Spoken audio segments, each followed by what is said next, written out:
Hello viewers, welcome to my YouTube channel myself के sir. दोस्तों, हमारे आज के इस वीडियो में हम देखेंगे चैप्टर 1 रियल नंबर से एक्सरसाइज 1.3 की थ्योरम नंबर 1.4। हमसे बोला गया prove that root 2 is a irrational.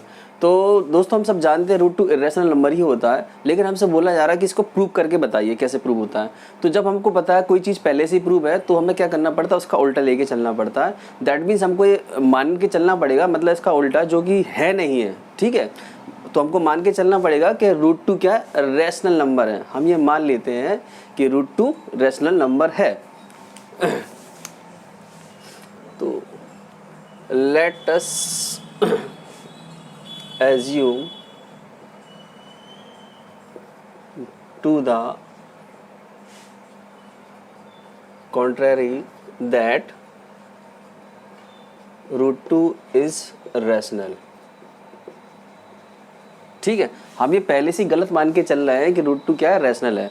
यदि हमारा रूट 2 लास्ट में आके रैशनल प्रूव नहीं होता है तो हम कह देंगे कि रूट 2 इर्रेशनल नंबर है। तो देखिए, अगर मैंने रूट 2 को रैशनल मान लिया है तो रूट 2 को हम कैसे लिख सकते हैं, root 2 is equal to a upon b. भाई रैशनल नंबर हम जानते हैं ना, पी अपॉन क्यू के फॉर्म में लिख सकते हैं। रैशनल नंबर क्या होते हैं, those number we can write in the form of p upon q where q not equal to 0, यानी न्यूमरेटर अपॉन डिनोमिनेटर। तो रैशनल नंबर है तो मैंने इसको ऐसे लिख सकता हूँ, root 2 equal to a upon b where a and b are coprimes. तो सबसे पहले हम कोप्राइम समझेंगे। कोप्राइम्स क्या होता है, कोप्राइम नंबर वे नंबर होते हैं जिनका 1 के अलावा कोई दूसरा फैक्टर नहीं होता। यानी कि हमें यही हिंट है हमारे पास, हम इसी को लेकर चलेंगे और इसी से हमारा प्रूव होगा। कैसे प्रूव होगा, हमने ले लिया ए और बी क्या है, कोप्राइम है और इनके 1 के अलावा कोई दूसरे फैक्टर नहीं होने चाहिए। इनकेस 1 के अलावा कोई दूसरा फैक्टर निकल आता है तो हमारा ये पूरा स्टेटमेंट गलत हो जाएगा। ठीक है, तो देखिए अब हम इसमें कर देंगे squaring both side.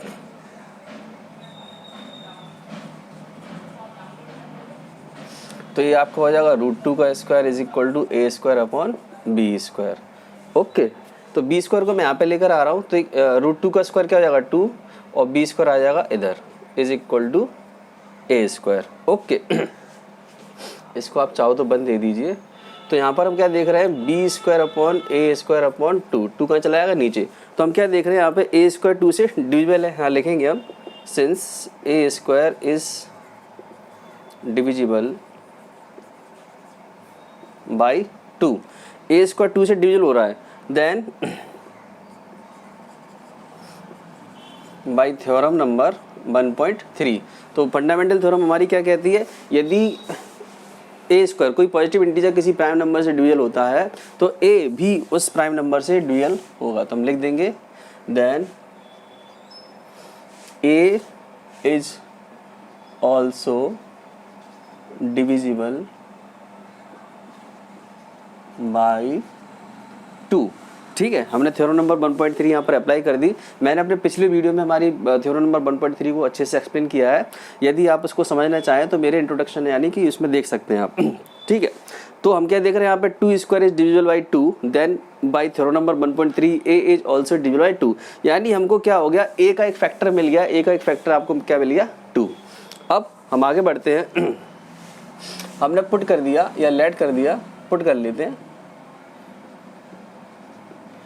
a is equal to 2c, a equal to 2c in equation 1। ये मैंने 1 में क्या कर दिया, a इक्वल 2c रख दिया। क्यों रख दिया, क्योंकि वेयर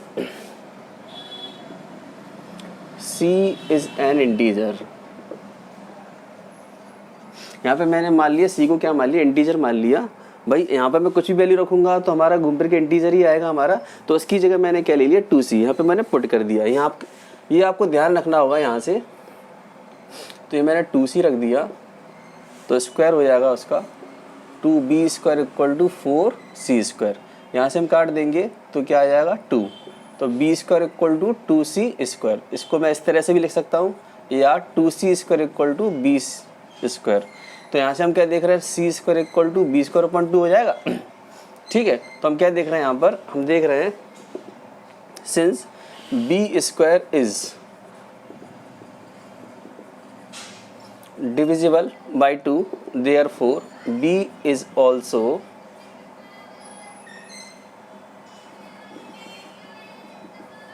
डिविजिबल बाई 2, ये हमने कौन सी थ्योरम लगा दी, बाई थ्योरम नंबर 1.3 यानी कि थ्योरम नंबर 1.3 क्या कहती है, यदि हमारे पास कोई प्राइम नंबर है और वो किसी पॉजिटिव इंटीजर को डिवाइड कर रहा है, उसके स्क्वायर को डिवाइड कर रहा है, तो वो नंबर भी प्राइम नंबर से डिविजिबल होगा। हमने देखा b square is divisible by 2, तो therefore b is also divisible by 2।